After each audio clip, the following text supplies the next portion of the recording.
এয়া দশম শ্ৰেণীৰ পুনৰ আলোচনা প্ৰথম খণ্ড। ইয়াতে বিষয়টো হ'ল সমানুপাত। সমানুপাত মানে যেতিয়া দুটা অনুপাত একে সমান হয় তেতিয়া অনুপাত দুটাক সমানুপাতত থকা বুলি কোৱা হয়। তো ধৰা হ'ল ইয়াতে অনুপাত দুটা ধৰি ল'লোঁ আমি A:B আৰু C:D। এই দুটা অনুপাত যদি সমান হয় তেতিয়াহ'লে এনেকৈ লিখিব পাৰি A/B = C/D। তো A/B = C/D হ'লে তেতিয়াহ'লে এই দুটা অনুপাত সমানুপাতত থকা বুলি কোৱা হয়। এইবাৰ অনুপাত দুটাক আমি বৰ্জ পূৰণ বা ক্ৰছ পূৰণ কৰিলে পাম ইয়াৰ লগত লবৰ লগত হৰ পূৰণ হ'ব। ঠিক একেদৰে হৰৰ লগত লব পূৰণ হ'ব। লবৰ লগত হৰ পূৰণ কৰি আমি বাওঁফালে আনিম A × D AD = হ'ব B × C, তাৰমানে BC। তো ইয়াতে তোমালোকে লক্ষ্য কৰিলে দেখা পাবা AD এই চিৰিজটোৰ এই অনুপাত দুটাৰ এটো হ'ল প্ৰথম পদ আৰু ডিটো হ'ল শেষ পদ। গতিকে প্ৰথম পদ আৰু শেষ পদ তাৰমানে দুই মূৰত থকা পদ দুটাক কোৱা হয় প্ৰান্ত পদ, আৰু মাজত থকা পদ দুটা বি আৰু চি এই দুটা কোৱা হয় মাধ্য পদ। গতিকে দেখা গ'ল দুটা অনুপাত যদি সমানুপাতত থাকে তেতিয়াহ'লে ইহঁতৰ প্ৰান্ত পদ দুটা পূৰণ কৰিলে যিমান হয় মাধ্য পদ দুটা পূৰণ কৰিলেও একে সমান হয়। অৰ্থাৎ এই শেষৰ মূৰৰ ফালে থকা পদ A আৰু D পূৰণ কৰিলে যিমান যদি 20 হয় তেতিয়াহ'লে মাজত থকা পদ B আৰু C পূৰণ কৰিলেও কি হ'ব 20 হ'ব। এইবাৰ টেক্সট বুকৰ 3 নম্বৰ পৃষ্ঠাৰ অনুশীলনী R1। 3 নম্বৰ পৃষ্ঠাৰ অনুশীলনী R1ত এই ধাৰণাটোৰ ওপৰত দুটা প্ৰশ্ন দিয়া আছে মাল্টিপল চইচ কুৱেশ্যন। আৰু এইবাৰ যেহেতু মাল্টিপল চইচ কুৱেশ্যনৰ সংখ্যাই বেছি গতিকে মাল্টিপল চইচ কুৱেশ্যন আমি অৱহেলা কৰিব নোৱাৰি। গতিকে ইয়াতে প্ৰথম কুৱেশ্যনটো দিয়া আছে তলৰ কোনটো অনুপাত একোটা সমানুপাত হ'ব। তো অপশ্যন হিচাপে দিয়া আছে এইকেইটা, এই 4টা অপশ্যন দিয়া আছে ABCD। এই 4টা অপশ্যনৰ কোনটো শুদ্ধ হয় আমি শুদ্ধ উত্তৰটো বাছি ওলাব লাগে। এতিয়া অপশ্যন এত যিটো অনুপাত দুটা অনুপাত দিয়া আছে তাৰে এটা হ'ল 12:21।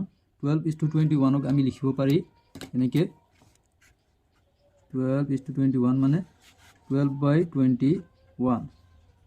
তো ইয়াক আমি যদি হৰণ কৰি দিওঁ তেতিয়াহ'লে 12 আৰু 21ত কি সংখ্যা দি হৰণ যায় 3 দি। 12 21ৰ গসাও যেহেতু 3 দি হৰণ কৰিলে 3 4 গুণ 12, 3 7 গুণ 21। গতিকে ওপৰত থাকিল 4 তলত থাকিল 7। ঠিক একেদৰে আৰু এটা অনুপাত দিয়া আছে এইটো হ'ল 32/56। 32/56 এইটো যদি আমি 8 দি হৰণ কৰি দিওঁ 8 দি হৰণ কৰি দিলে 8 4 গুণ 32, ইয়াতে 8 7 গুণ 56। গতিকে ওপৰত থাকিল 4 তলত থাকিল 7। তো দুইটা অনুপাত একে হৈছে 4/7। গতিকে এ নম্বৰ অপশ্যনটো শুদ্ধ উত্তৰ হয়। গতিকে আনচাৰ হ'ব অপশ্যন এ আৰু লিখি দিব লাগিব অনুপাতখিনি। ঠিক একেদৰে আমি অপশ্যন বিটো অলপ মিলাই চাওঁ। এনেই চাইছোঁ আমাৰ যেহেতু এটো ওলাই পৰিছে বাকী নাচালেও হ'ব, তথাপি আমি বিটো অলপ মিলাই চাইছোঁ। বিত আছে 18/30 হৰণ কৰি দিলে 3 দি হৰণ কৰি দিলে 9 বাৰ, 3 দি হৰণ কৰি দিলে 10 বাৰ, 9/10। আৰু এটা অনুপাত দিয়া আছে 14/21। তো ইয়াতে 2 দি হৰণ নাযায়, 7 দি হৰণ যাব 2 বাৰ, 7 দি হৰণ কৰিলে 3 বাৰ, 2/3। এতিয়া 9/10 আৰু 2/3 একে সমান নহয়, গতিকে বিটো সমানুপাতত নাথাকে। ঠিক তেনেদৰে চি আৰু ডিও সমানুপাতত নাথাকে। গতিকে ইয়াৰে শুদ্ধ উত্তৰটো হ'ল অপশ্যন এ। তো ছাত্ৰ ছাত্ৰীসকল আমি A/B = C/D ফৰ্মুলা ব্যৱহাৰ কৰি আমি অনুশীলনীৰ 1 নম্বৰ কুৱেশ্যনটো সমাধান কৰিলোঁ। এবাৰ 2 নম্বৰ প্ৰশ্নটো দিয়া আছে তলৰ কোনবোৰ সংখ্যা ক্ৰমে সমানুপাতত থাকিব। ইয়াতো ABCD 4টা অপশ্যন দিয়া আছে। গতিকে অপশ্যন 4টা ভালদৰে চালে ইয়াত আমি কেনেকৈ সমাধান কৰিব পাৰি তাক আমি উলিয়াব পাৰি। তো এই সমাধানটো আমি এই প্ৰান্তপদ দুটাৰ পূৰণফল সমান সমান মাধ্যপদ দুটাৰ পূৰণফল অৰ্থাৎ AD = BC এই ফৰ্মুলাটো ব্যৱহাৰ কৰি আমি নিৰ্ণয় কৰিম। তো তোমালোকে যে নহওক একেটা ফৰ্মুলা আগৰ ফৰ্মুলাটো ইয়াতো ব্যৱহাৰ কৰিব পাৰা।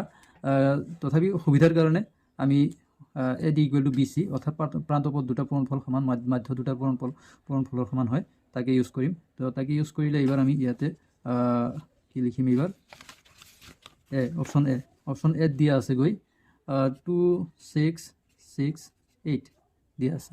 গতিকে ইয়াতে আমি গম পালোঁ যে শেষৰ পদ দুটা প্ৰথম আৰু শেষ পদ দুটা পূৰণ কৰিলে সমান হয়, আৰু মাজৰ পদ দুটা পূৰণ কৰিলে একে সমান যদি হয় তেতিয়াহ'লে সমানুপাতত থাকিব। তো পূৰণ কৰি চোৱা 8 2 গুণ 16, আৰু এইটো হ'ল 6 গুণ 36 গতিকে সমান নহয় গতিকে অপশ্যন এ সমানুপাতত নাই অপশ্যন এ কেঞ্চেল এইবাৰ বিত আছে 10 20 30 আৰু 60 গতিকে ইয়াৰে শেষৰ পদ ফাৰ্ষ্ট পদ আৰু লাষ্ট পদ পূৰণ কৰি দিলে কিমান হ'ব 6 গুণ 6 আৰু 2 শূন্য 600 আৰু মাজৰ পদ দুটা পূৰণ কৰি দিলে কিমান হ'ব 2 3 গুণ 6 আৰু 2 0 600 গতিকে সমান হ'ল ফাৰ্ষ্ট পদ লাষ্ট পদ পূৰণ কৰিলে 600 মাজৰ পদ দুটা পূৰণ কৰিলেও কি হয় 600 হয় গতিকে অপশ্যন বি টু কি হয় কাৰেক্ট ইয়াতে অপশ্যন বি টু শুদ্ধ আনসাৰ তোমালোকে শুদ্ধ বুলি টিক চিন দি থবা অপশ্যন ঠিক একেদৰে অপশ্যন সি যদি আমি চাওঁ তেতিয়াহ'লে এনেই চাইছোঁ এইটো গতিকে কি হয় পি দিয়া আছে পি কিউ দিয়া আছে পি স্কুৱেৰ কিউ দিয়া আছে কিউ স্কুৱেৰ দিয়া আছে তো ফাৰ্ষ্ট আৰু লাষ্ট পদ দুটা পূৰণ কৰিলে কি হ'ব পি কিউ স্কুৱেৰ